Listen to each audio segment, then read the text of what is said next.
एक बार एक ब्राह्मण था। वह रोज सुबह उठकर गंगा जी में नहाने जाता और आकर गणेश भगवान की पूजा करता था। उसकी पत्नी को यह पूजा अच्छी नहीं लगती। वह रोज ब्राह्मण से कहती कि तुम सुबह सवेरे ही पूजा करने बैठ जाते हो, मैं घर का काम काज कब करूं। ब्राह्मण उसकी बात को अनसुना कर देता। एक दिन ब्राह्मण गंगा जी में नहाने गया। पीछे से उसकी पत्नी ने गणेश जी की मूर्ति को छिपा दिया। ब्राह्मण ने आकर पूछा, मेरी गणेश जी की मूर्ति कहाँ गई। तब ब्राह्मणी ने कहा, मुझे नहीं पता कि आपकी मूर्ति कहाँ है। उस दिन ब्राह्मण ने खाना नहीं खाया और कहा, मैं तो गणेश भगवान की पूजा करके ही खाना खाऊंगा। ब्राह्मणी ने ब्राह्मण को बहुत समझाया कि खाना खा लो। ब्राह्मण ने खाना नहीं खाया और वह रोने लगा।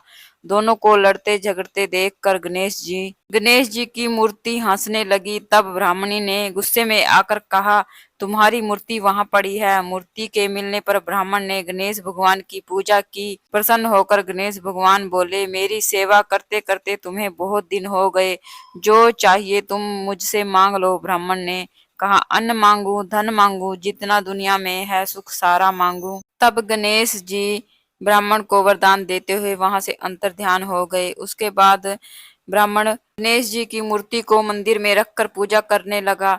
धन धान्य से भरपूर होने के कारण ब्राह्मणी के मन में लालच आ गया। वह भी गणेश भगवान की पूजा करने लगी।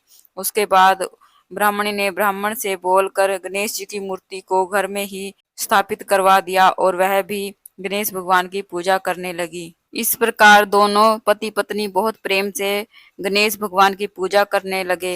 हे गणेश भगवान, जैसे आपने ब्राह्मण और ब्राह्मणी को दिया वैसा सबको देना।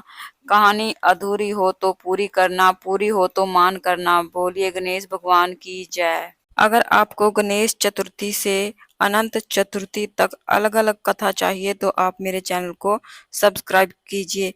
मैं हर रोज एक नई कथा अपलोड करती हूँ ताकि आपको अपडेट मिलती रहे। तो फिर मिलते हैं एक और नई कथा के साथ। तब तक के लिए गणपति बाबा की जय। कमेंट में गणपति बाबा की जय जरूर से लिखें।